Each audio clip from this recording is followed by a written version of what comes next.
This is the Fantasy Football Unlimited podcast with your host, Kevin Murray. Welcome to the Fantasy Football Unlimited podcast. On this episode, we have an outstanding guest from NBC Sports and Rotoworld. It's the one and only Denny Carter. Welcome to the show, Denny.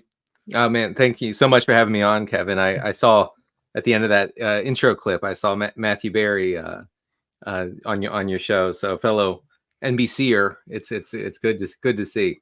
Oh, of course. Matthew, I mean, as we all know, is obviously an icon in this industry. I've gotten the chance to meet him on several occasions, and he's just great behind the scenes, and I'm sure you know that. Obviously, he's just an incredible person. He's inspired a lot of people to love the fantasy life, right? That's right. Yeah, spreading the good word, I would say. Exactly. For people that are unfamiliar with your work, share with the listeners and viewers what you got going on over there at NBC Sports and Rotoworld.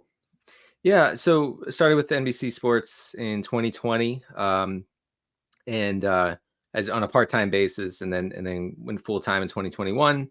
I had been in journalism before I got into football/fantasy football analysis. So it was quite the leap, but I made it, and I'm glad I did. I've been in the industry. I've been writing and podcasting for various sites for a long time. I had the Living the Stream podcast with JJ Zacharyson since 2012, so 122 years, if I'm doing my math correctly, and roughly. And so yeah, Living the Stream, we're still doing that. I've used to write for 4for4 a lot, coming up in the industry, and I mean, just started writing about fantasy football for my league, for my home league. I would write a weekly wrap-up column, and that's how it all got started. I love it. Yeah, there's a little tribute to JJ right here. I know that you guys are great pals, and the Living the Stream. I'll talk a little bit about that in a little bit. Special podcast. You guys got a pretty unique following over there, so we'll talk about that. But let's rewind back to your early days. Where did your passion for sports come from? It's a good question. It wasn't right away. I was not into any kind of sport until I was like late in elementary school. Got into football. I guess probably as a way, if I'm trying to psychoanalyze myself, as a way to bond with my dad, who loved football, watched football all Sunday.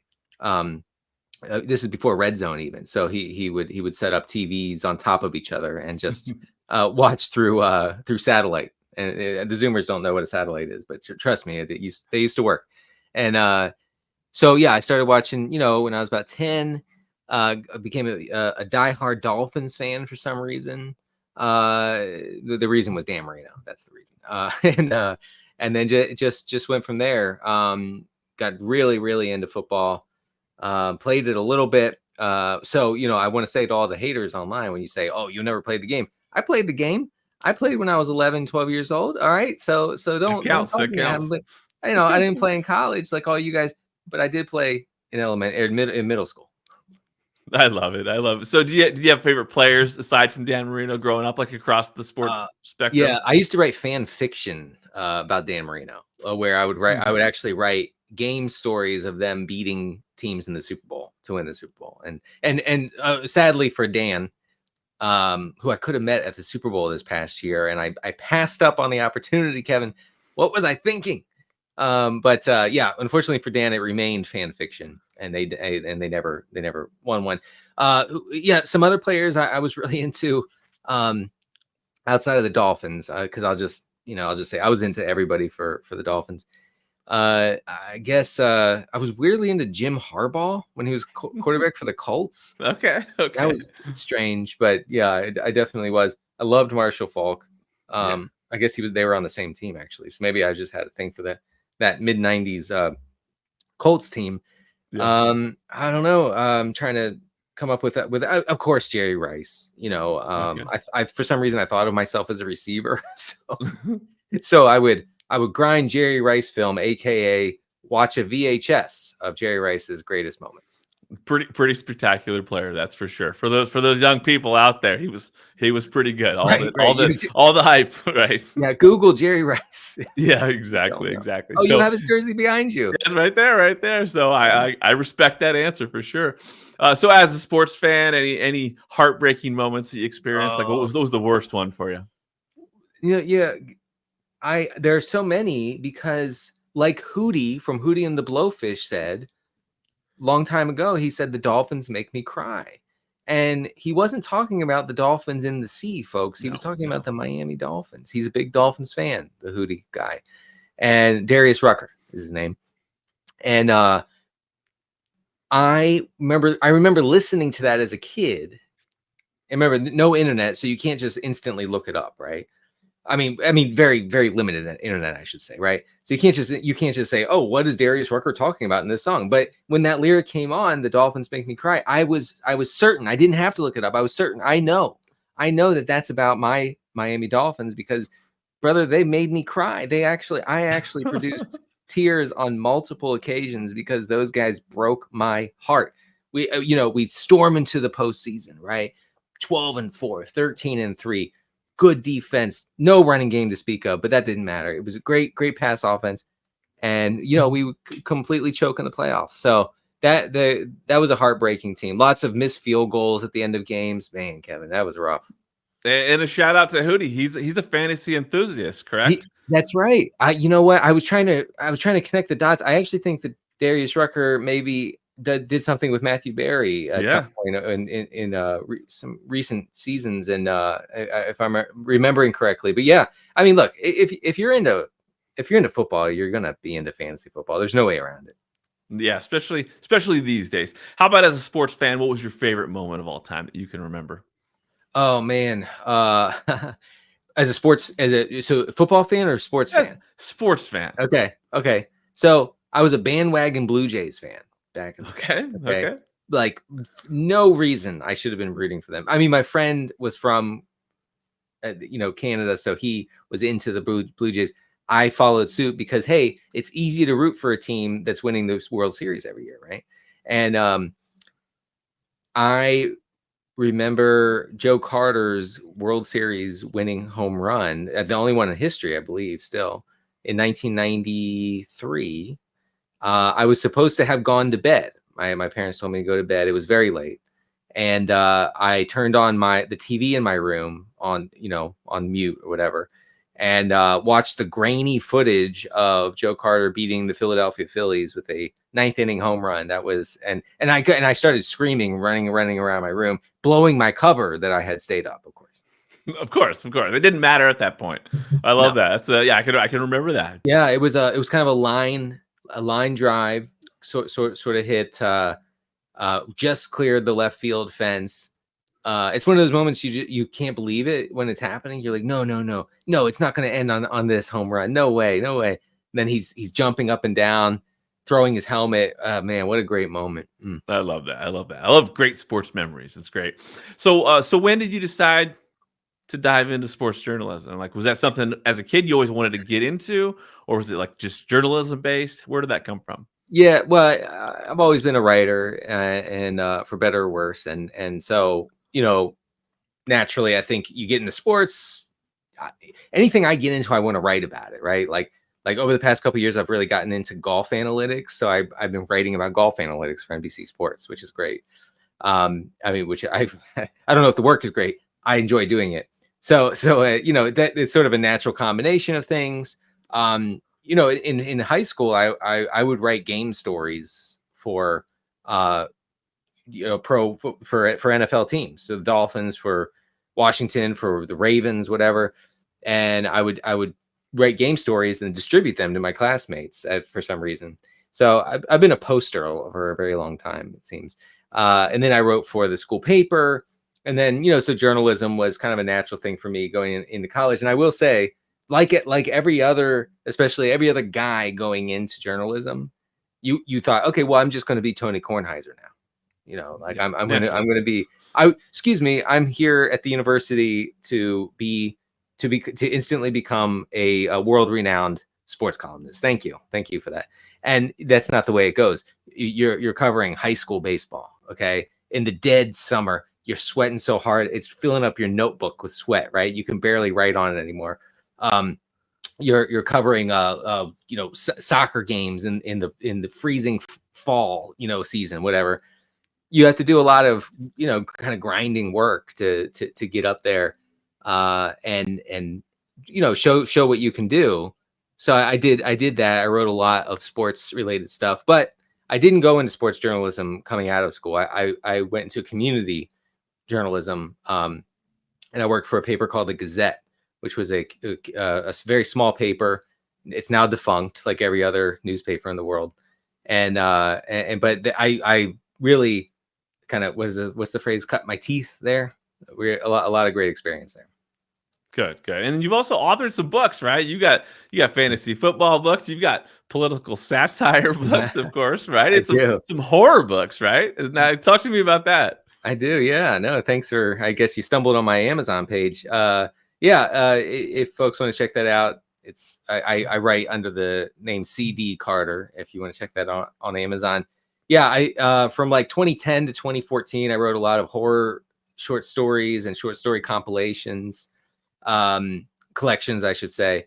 I have a Halloween one. I have two zombie stories, I would call novellas. So they're not quite novels, but they're pretty long. Is there any plans for doing this stuff in the future? Maybe, my kid recently asked, why don't you write horror anymore? And I'm like, I don't have time. And also, when you have kids, like the horror stuff becomes less appealing. I feel like, like it becomes like a little too real, like you write about things that you don't want to even think about when you're doing horror. But then, I have some political satire on there over the past, 5 years. And I think that I'm trying to, I also have How to Think Like a Fantasy Football Winner, which I wrote in 2013. And it turns out a lot of people bought it, which was nice. Really nice. It's still out there. I tried to write it so it would be evergreen. And what I did was I took lessons from poker and I tried to apply them to fantasy football. Because again, I got into poker, so naturally I had to write about it.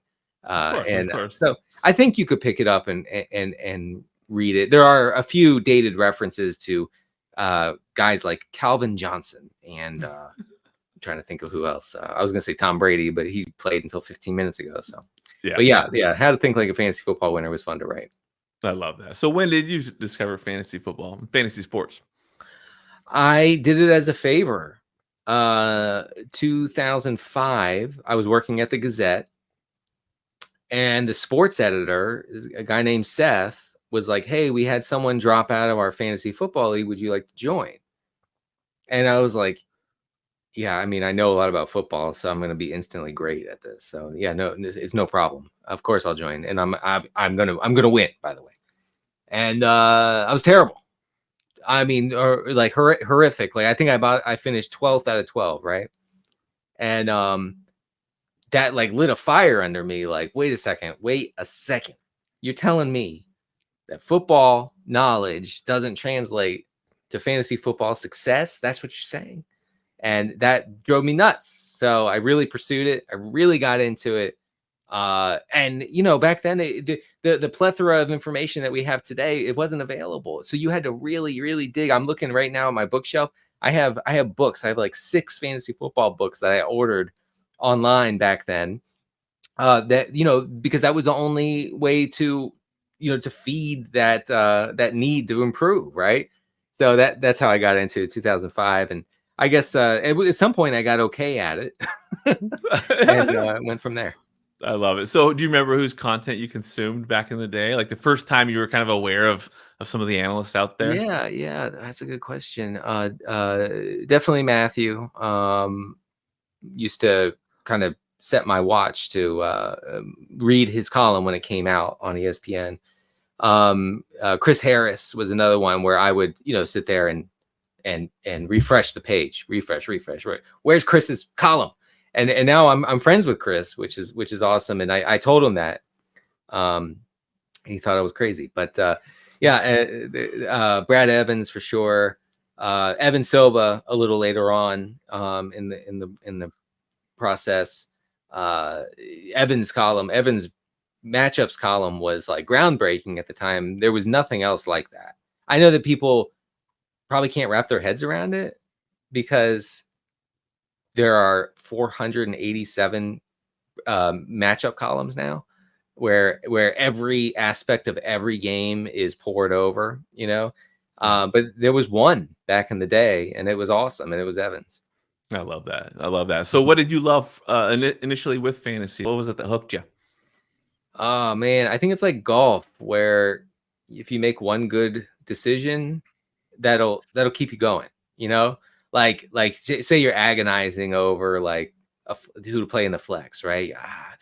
This running back or this receiver, and one has a lot of upside and the other has a decent floor. I'm going to swing for the upside, and you plug in the receiver and he catches a long touchdown, and you're like, oh, I know what I'm doing. Like, this is fun. This is good. You did that, right? Yeah, I'm chasing that feeling no matter what. and it's like in golf where you hit 14 terrible approach shots, and then like I'm trying to do the math here, and then like 3 okay ones, and then like one where you just nail like a 6-iron, and it ends up 2 feet from the hole, and you're like, oh yeah, obviously I can do that again. I just need to keep trying. So yeah, I think chasing that feeling of being right, of like, and then eventually, Kevin, like coming up with your own process, like trying to actually come up with a way to land on those good plays, right? And when the process works, man, like, as you know, like there's just nothing better. Like you feel like a genius, and you want that feeling again. I love it. It definitely hooks you. So do you have one league that you consider like your main primary league? Oh man, for a long time I had a friends and family league. It was a keeper league, and we would all get together at my house and draft, and it was so much fun. That league unfortunately dissolved during COVID. Some of the guys just didn't do fantasy football anymore. A lot of them are Washington Commanders fans, so they're not really into football anymore. So that went away. So I guess my main league now is the Apex Writers League, which I'm in every year with. I'm gonna miss some guys, and I'm sorry, but JJ, Rich Rebar, Pat Doherty, my colleague at NBC Sports and co-host for the Rotoworld football show. Sean Siegel, Pat Thorman, all those guys. Evan Silva's in it. So yeah, I said Matt Harmon, I think. Anyway, yeah. So I love that league because there's no getting over on anyone. Like you have to earn everything. And I won that league in like 2019, and it was like my greatest accomplishment in fantasy. Hey, I can respect that for sure. Yeah. Who's the one person that you've played with in fantasy over the years that like that's your rival? That's the one person that you got to beat, or the one person that it hurts the most when you lose? Sure. I will say it hurts to lose to JJ. We're in several leagues together every year, and there was a 3-year stretch where he just beat the crap out of me every single time in every league, right? And it was just getting to the point where I was like, okay, so I'm never going to win. So the scales are sort of balanced. I do look forward to facing him, and obviously I want to beat him by 200 every time I play him. But here's the one guy I think of when you're asking that question. ESPN's Mike Clay is the best fantasy football player I've ever known. Okay. And he beats me no matter what. Like, I could be projected by the algorithm to win by like 50, and I'm going to lose to Mike Clay. Mike Clay finds a way, right? Like he'll put lineups against me where I'm like, oh yeah, I'm going to beat that lineup. Like, there's no way. And then I go back to it an hour later, and I'm down by 100. So yeah, Mike Clay is really, truly an incredible fantasy football player, and I hate playing against him. That's a great answer, and it's not an uncommon one. Sigmund Bloom said the exact same thing. He said that guy he's inevitable. Like it's Mike Clay. It's Mike Clay. I love that. Yeah, that's a good word for it. You feel like it feels like the Russian from Rocky, like before the final fight, where you just know that you're gonna lose. you know that you're never quite out of it. I'll tell you one thing I remember about Mike. He drafted or picked up OBJ the year he went bananas. I guess his rookie year, right? Yeah. And because it was training camp was a disaster. Tom Coughlin hated him. Mm-hmm. The Giants beat writers were saying like he's already a bust. And Mike Clay rostered him. And I remember being like, what? OBJ's career is over, man. What are you talking? Like it's before it even begins. And of course, OBJ goes ballistic. And I was like, I will never, ever question Mike Clay's judgment again. I love that. Any favorite settings or formats in fantasy for you specifically? I definitely favor some over the. I've said, tell me if I'm off base here, Kevin. But I've said that PPR is the only legitimate format for fantasy football. Is that not correct? It's fair. Well, it's. I mean, obviously, that's what it's become, right? PPR is now more the standard than standard was. Right. Right. Yeah.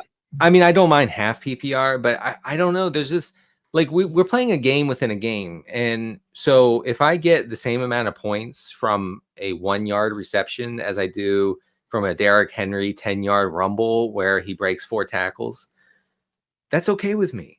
I'm good. I'm good with that. It puts so many more guys, in play in fantasy, and makes I don't know. It just makes the game more interesting. So I do prefer PPR. I really, really have never been able to get with tight end premium. I don't know what it is. I just can't.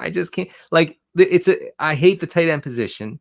Yeah. And so if you're gonna award more points to these guys, you're forcing me to draft them. You're forcing me to value them over guys I actually want. I've never been able to get with tight end premium. I love that. That's funny. So when it comes to creating content, what was it that inspired you to dive in? Like what was the first break you had?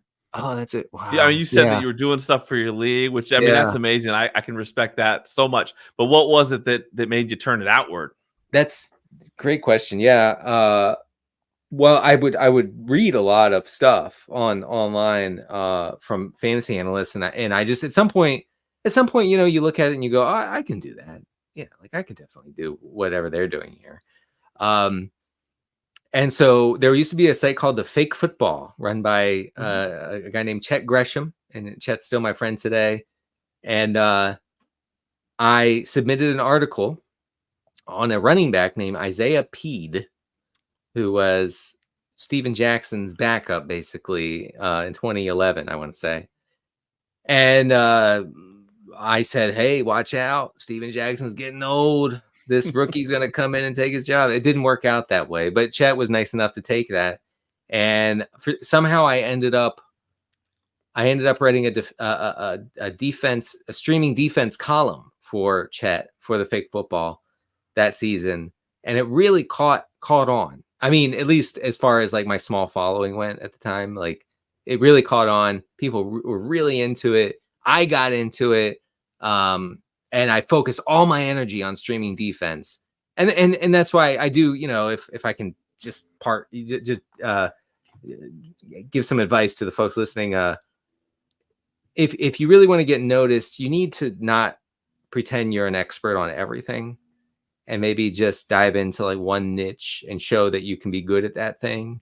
I don't know if that really works as well in the age of like, Instagram and TikTok. I don't, where, you get on there and you have to pretend like you know about everything. So, but that'd be my advice is just focus on the one thing. Get good at one thing. That's great advice. Great advice. Now, fast forward to current day, present day. You got NBC.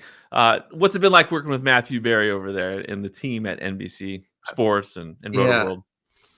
It's the first time I was in the studio doing the fantasy football happy hour with Matthew and the guys.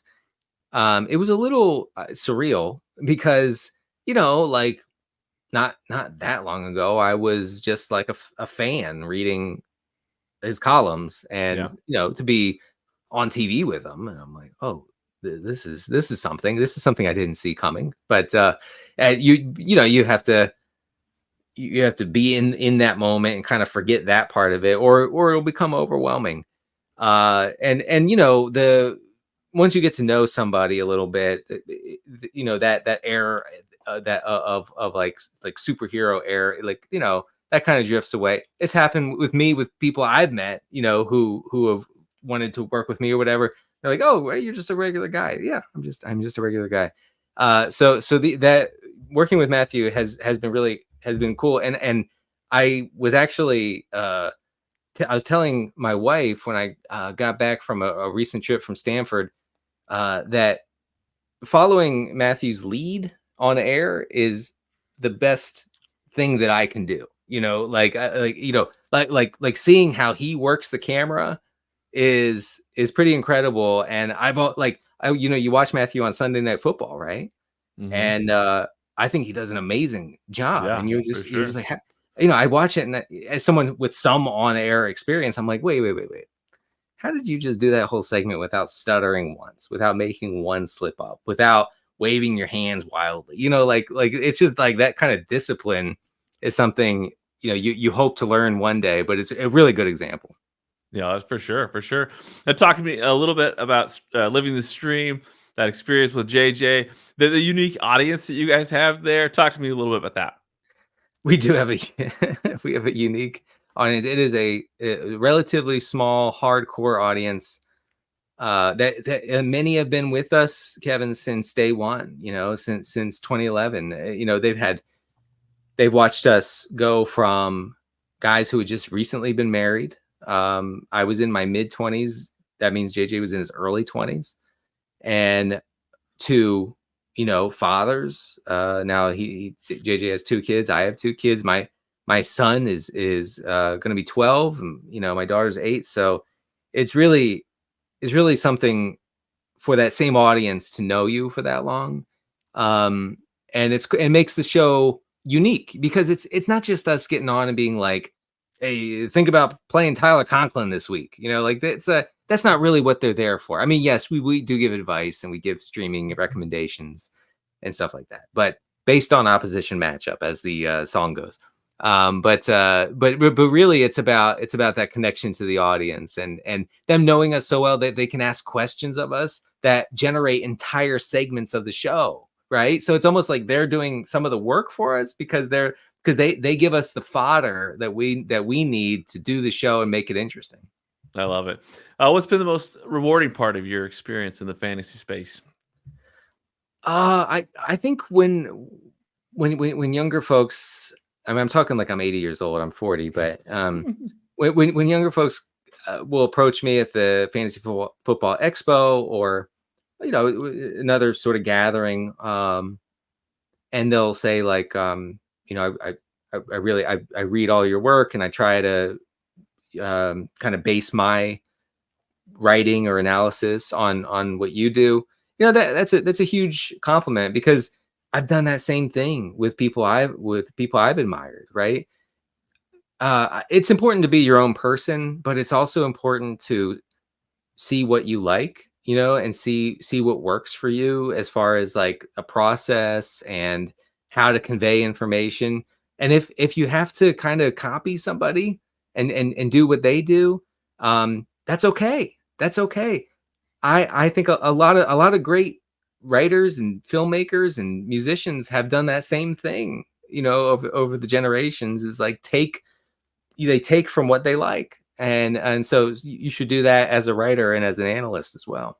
I like that. Yeah, I mean, obviously explore different methods and different approaches. See what fits with you. You gotta dabble in everything, right? To kind of figure out what's your I still, approach. I've been doing this a long time, but I still will read stuff online where I'm like, oh man, that's a really good way to think about that. Like I think about that with Ben Gretsch, who does the Stealing Signals newsletter. I recommend everybody check that out. Ben writes stuff all the time where I read it and I go, oh man, I hadn't thought of it like that, and now I wish I had. and I'm going to incorporate this into the way I analyze this backfield or this team or whatever. That's great. Now your analysis, it often includes humor, right? You got a humorous twist on a lot of things you do. How important is humor in your content, and how do you balance it with more, the serious analysis that you gotta put out there too? Yeah, it's hard to.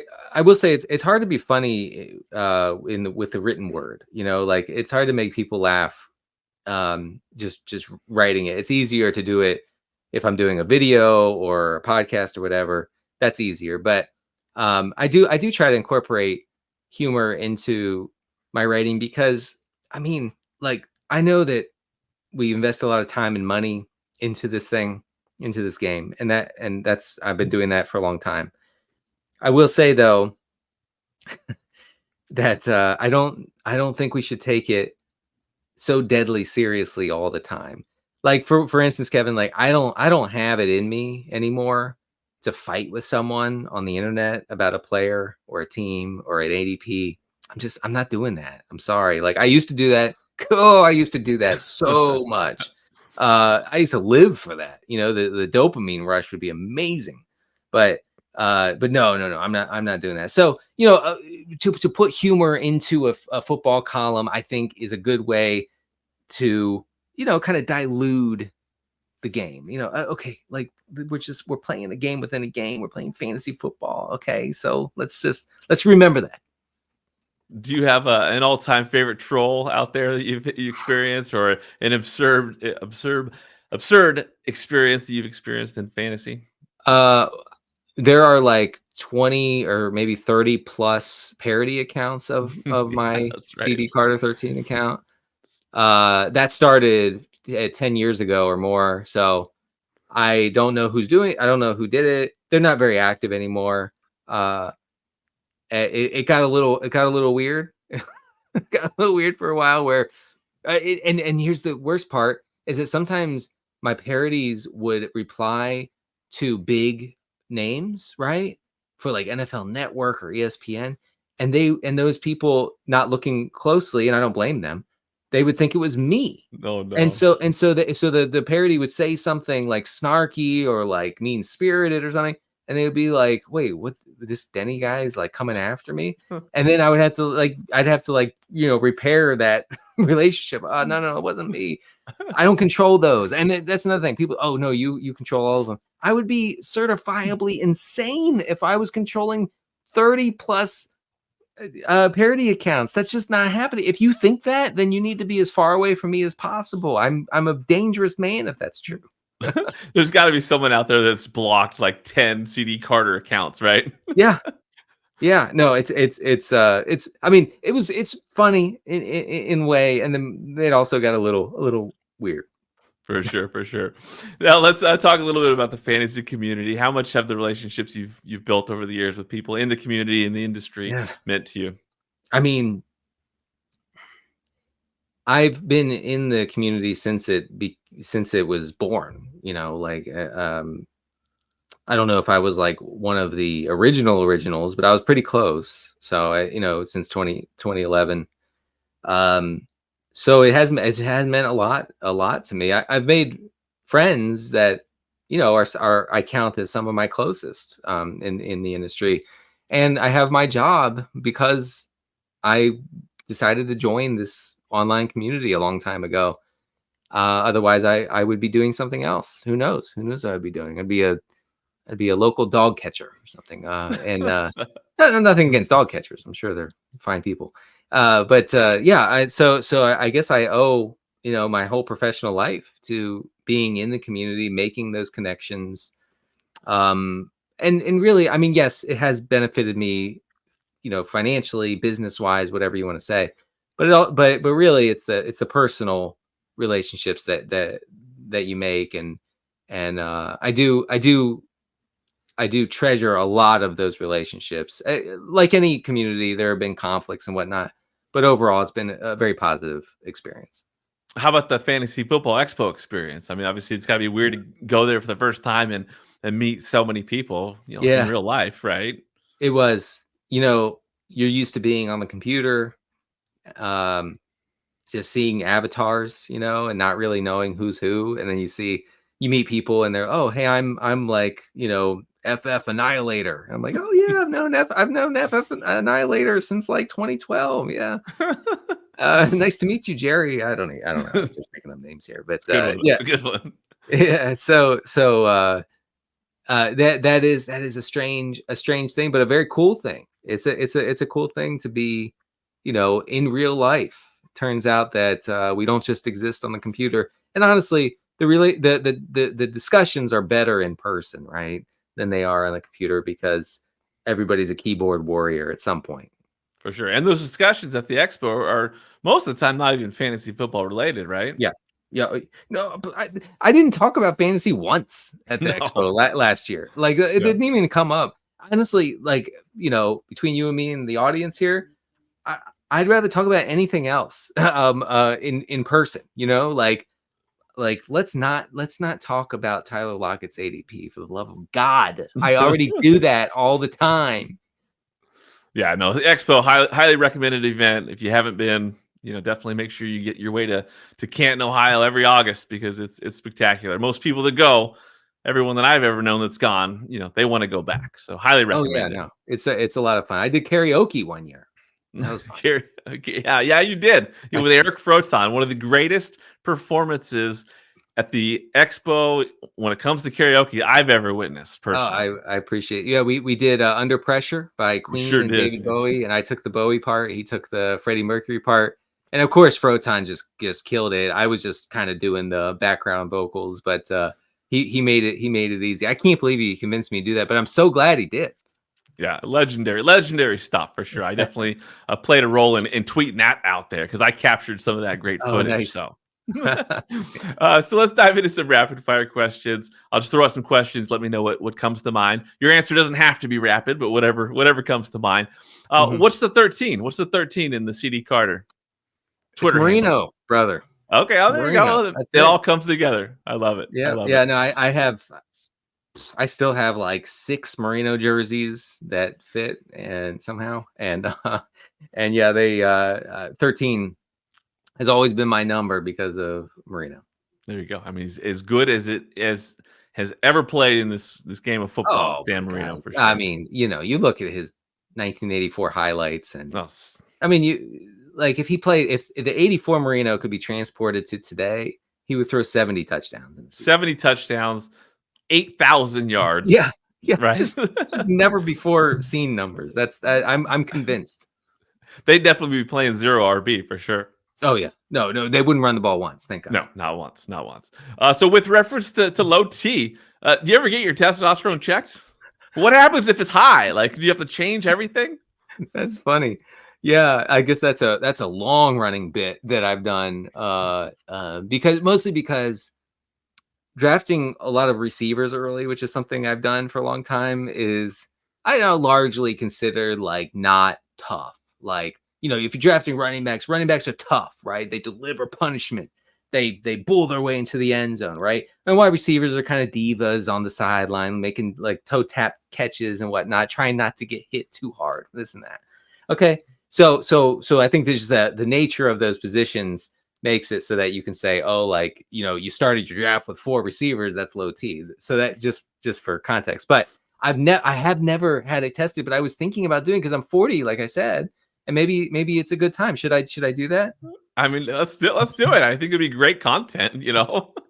It would be. What if it's like really high? Wouldn't that be? That's fun? What I'm saying. It's changed. It's a game changer for sure. That would be. Oh my gosh. I mean, if it were low, it'd be funny too. That's what I'm saying. Great content all around with that for sure. Yeah. Oh man, I think I need to look into that very strongly, Kevin. There we go. What do you enjoy most about what you do in the industry? Podcasting. I mean, I do love writing, but podcasting with Pat Daugherty and Kyle Dvorak, and Pat Corain for a time has been wonderful. We really have a good a good rapport. We really know each other's habits and kind of the way that we want the show to go. I don't mean to leave out JJ. We have great rapport as well through many years, but we only do that in season. I do the Rotoworld football show all year long. So yeah, podcasting with those guys has been great. I love that. If you could change anything about the fantasy industry, what would it be? Oh boy. Yeah. So I would say that fewer efforts to find the skeleton key would be good. And I get it. Look, I've tried to find the skeleton key too. One of my short stories that's available on Amazon is about a guy going crazy because he tries to find the fantasy key, the skeleton key for fantasy football. Okay. So I understand the desire to find like the one thing that matters, like the one thing that is totally 100% predictive and can't go wrong. I understand that, but you're wasting your time largely. Like Rich Rebar, one of the best analysts ever, doesn't try to find any skeleton key. Okay. And I think we could all kind of, learn that lesson from a guy like Rich. Yeah, it's a great lesson. If you could interview any athlete, who would it be? I'd imagine it'd be Dan Marino, and it should have been last year. Is this the right answer? Am I following along properly, or is there someone else? You're right. No, I would love to do that. I'd love to interview Marino, and at the Super Bowl, he was being interviewed by a fellow NBC podcaster. I think he was actually being interviewed on the set of Pro Football Talk with Florio and Sims, and he was coming off the stage as I was coming on the stage to do the show, to do the Rotoworld show, right? And I could have easily stuck my hand out and said, "Hey Dan, lifelong fan, great to meet you." Yeah, I mean, it could have been real quick, and I didn't do it. I was embarrassed. For some reason I felt embarrassment about like being a professional or whatever, and being, but also being a fanboy. So I didn't do it. I will live with that regret for the rest of my days, I'm afraid. Hey, if you get back on Radio Row, there's probably going to be another chance someday. So I would encourage you to dive in. I'm going to take the most fanboy selfie of all time with Dan Marino. Do it. I was walking by on the way to the expo 2 years ago. I was walking by a airport bar, and I heard a voice. I'm like, I recognize that voice. It was Charles Barkley. And I stood there and I thought, I got to go talk to this guy. Really? Stood there. A seat came open, and I guess what I did? You sat down. I took that seat. We spoke for like 40 minutes. He bought me a beer. Nicest guy in the whole world. Just talking, really?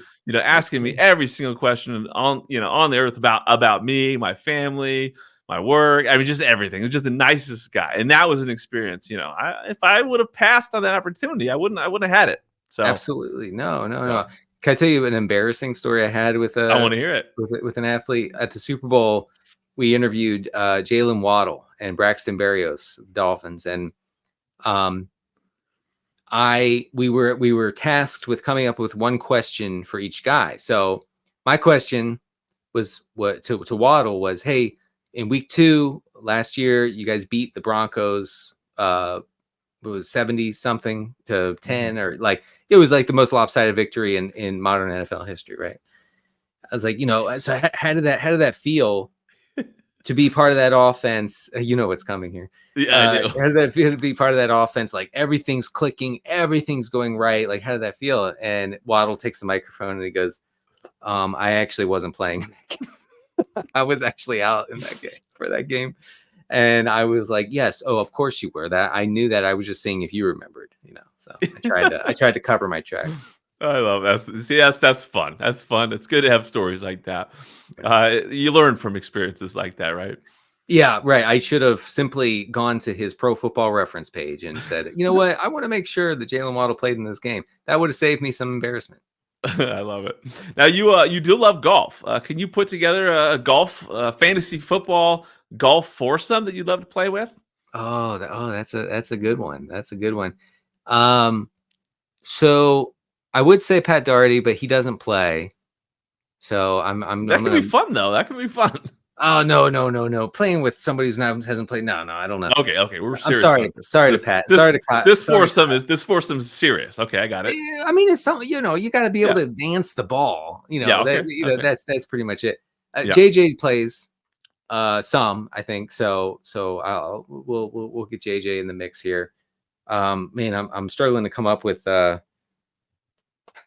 guys in the football industry who play a lot of golf. Man. See, that's why you put Pat Doherty on the cart, right? You could pair up with JJ and you could put a couple other guys on the cart. Yeah. Throw him in. I'm throwing my guy Rich Rebar. We're grabbing him and we're going. So yeah, it'd be us four. That I like it.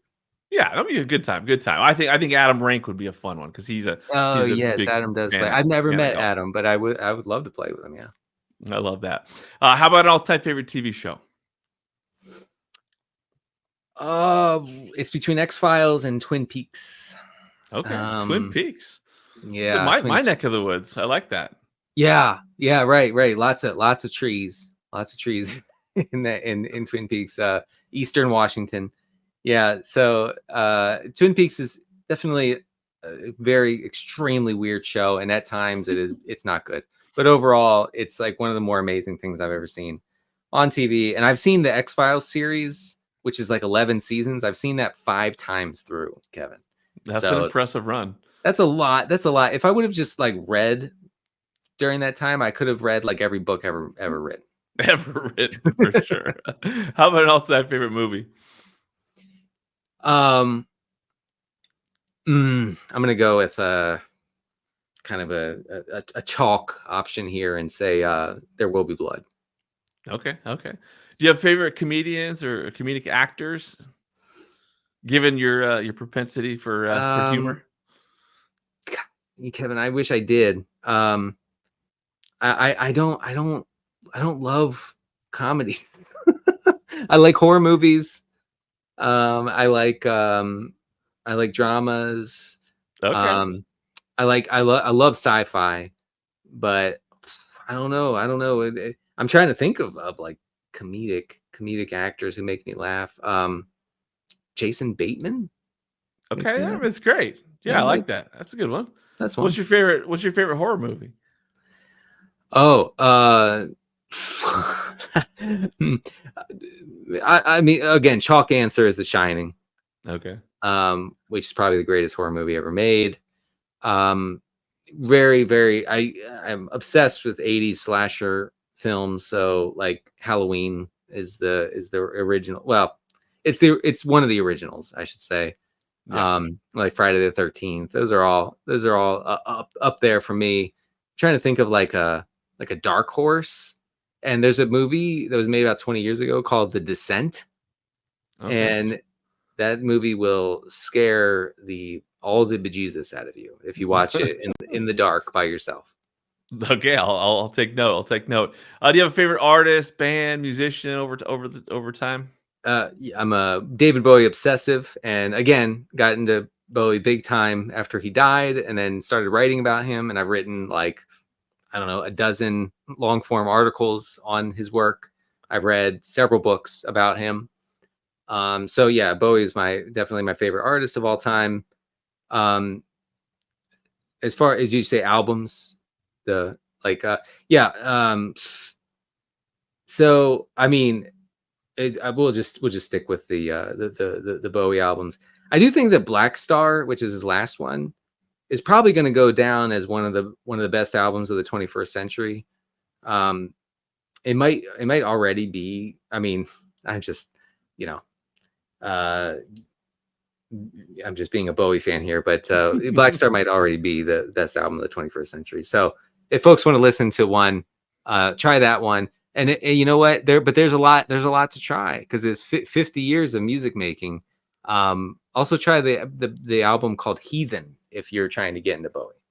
And if you like David Bowie, make sure to watch the Eric Froton. Yes. The show that you guys put on at the expo, because again, I got the video, so it's pretty. Denny Carter, Eric Froton, legendary stuff. That adds another layer to that whole majestic performance you guys.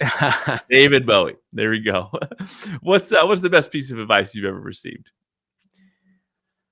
To do what you know, and to write what you know.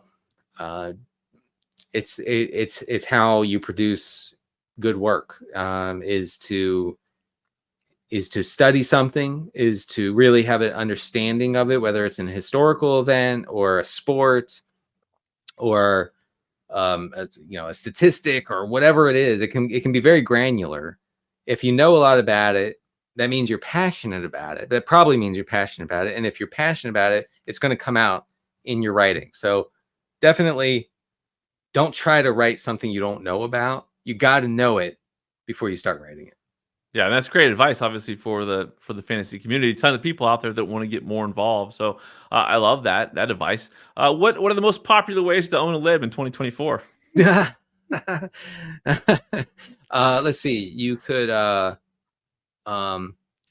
buy that coffee brand that has guns all over it. That's a good one. Lots of like machine gun coffee. I don't even understand like the appeal. It's like it'll destroy your tiredness. I don't know.